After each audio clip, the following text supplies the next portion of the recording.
Magandang araw sa lahat, welcome po ulit dito sa atin channel ang Biyahe y Komida.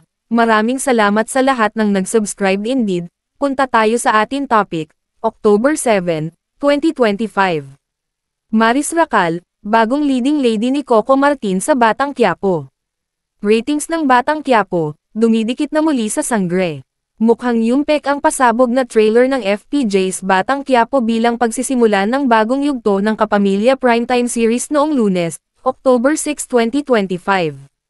Todo promote sina Coco Martin sa kanilang social media na abangan ang trailer ng bagong yugto ng Batang Quiapo.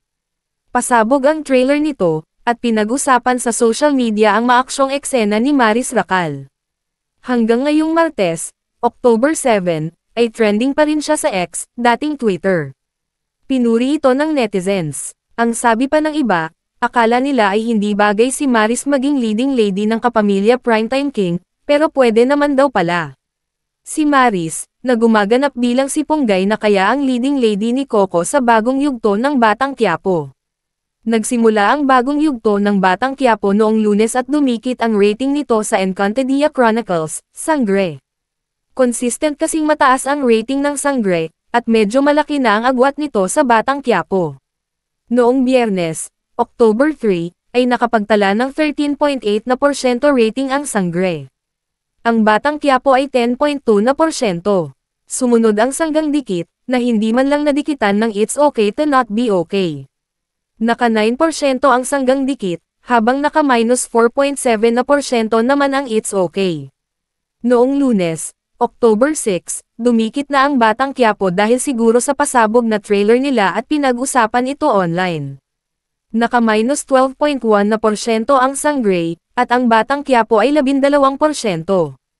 Abangan natin kung mababawi ni Coco Martin ang pamamayagpag nito sa primetime. Basta ang Sangre ay tuloy-tuloy ang taping nila, na ang dinag namin ay hanggang January 2026 ito. Samantala, ang Sanggang Dikit ay lalo pang tumaas sa 9.9%.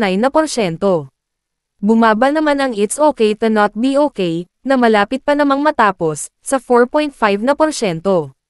Consistent na mataas na ang ratings ng My Father's Wife, na nasa huling linggo na. Papalitan na ito ng Hating Kapatid simula sa Lunes, October 13. Bida rito ang mag-asawang sina Carmina Villarroel at Zoren Legaspi, at ang kambal nilang sina Cassie at Mavi. Napakalaking aksyon na mangyayari. First time nyo makatrabaho, isasabi ko nga kay Maris, na imagine mo ba to? Ako ba to na, oh my God, Maris Racal, nakakatambal, nakakasama si Coco Martin.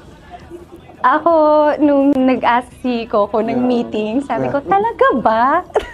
Yun talaga yung tanong ko ako.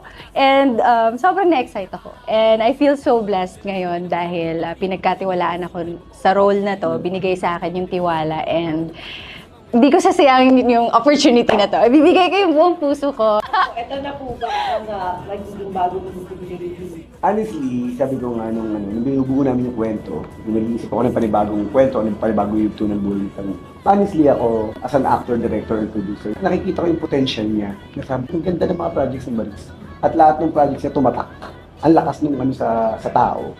Sabi ko parang ang sarap niya makatrabaho. Kasi pag pinanonood mo si Maris, honestly kami, nakangiti lang kami. Ang galing di ba? Yung lightness, pagdating sa drama, tapos sa pabilib niya talaga ako nung sa Incognito na wow.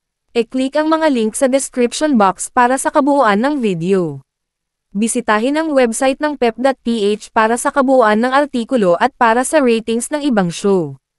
At yan ang ating latest Showbiz Chika update for today. Huwag kalimutan mag-subscribe, i-click ang notification bell for more Showbiz Chika updates at suportahan po ang ating Facebook page. Maraming salamat sa lahat ng nag-subscribe indeed. Magandang buhay sa lahat.